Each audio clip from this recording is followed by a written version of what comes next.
Every single medicine we trust has a story. And that story starts way, way before it ever hits a pharmacy shelf. It's all governed by this powerful rulebook called Good Clinical Practice, or GCP. But this isn't just some dry list of regulations. Oh no, it's a promise that was forged from some of history's toughest lessons to make sure that all medical research is both ethical and scientifically sound. At the end of the day, it all boils down to this one fundamental question. Every new treatment out there goes through some really rigorous testing, right?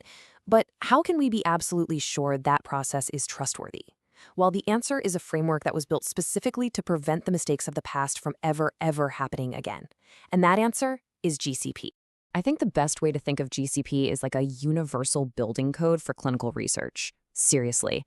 Just like a building code makes sure a skyscraper is safe, stable, and built to last, GCP gives us the essential rules that protect the people who volunteer for these trials and guarantee the scientific data is absolutely reliable. So here's our game plan for this explainer. We're going to start with the two core goals that drive all 11 principles of GCP. Then we'll dive into those principles through three key themes: how we protect participants, how we make sure the science is rock solid, and how a trial is actually managed day to day. And finally, we'll see how it all comes together to create this global framework of trust. Okay, let's start with the big picture.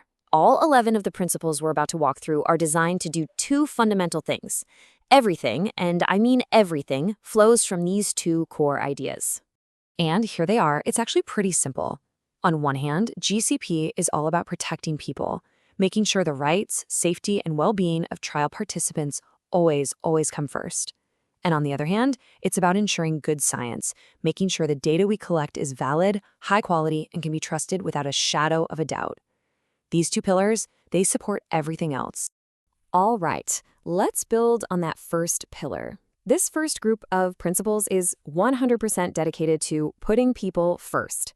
It's like a shield that safeguards every single person who volunteers for a clinical trial.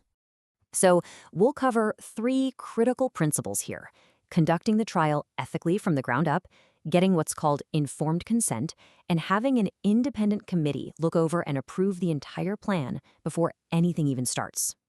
What's so incredible is how these principles work together. It's like a triple lock of protection. First, the trial has to stand on this unshakable ethical foundation, where a participant's well-being always outweighs the interests of science, period. Second, that person has to voluntarily agree to join, with a crystal clear understanding of what's going on. And third, and this is huge, before any of that can happen, a completely independent ethics committee has to give the whole study a green light. This idea of informed consent is just so crucial. It's not just about signing a form. Imagine sitting down with a researcher and they walk you through every single detail, the potential benefits, the known risks, all the procedures, and the fact that you can leave the trial at any time for any reason, no questions asked. It's a real conversation, a detailed document you can take home. It's all about respecting a person's right to make their own choice. Okay, so we've covered protecting the people. Now let's turn to our second pillar, making sure the science is solid.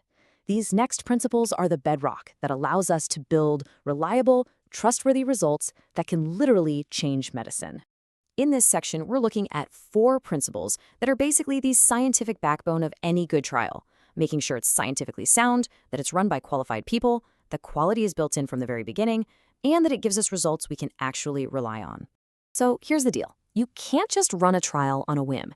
Principle 4 demands that the research has to be justified by all the scientific knowledge we have so far.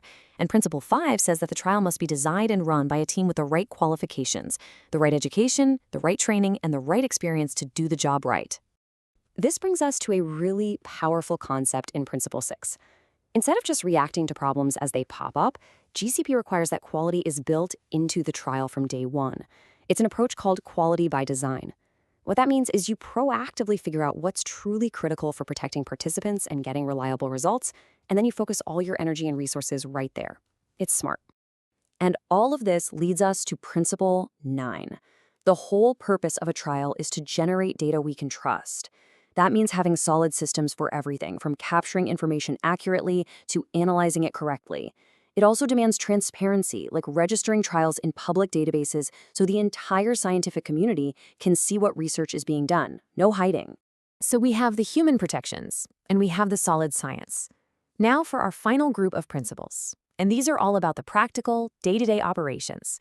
This is the operational rulebook for running a smooth, efficient, and well-managed trial.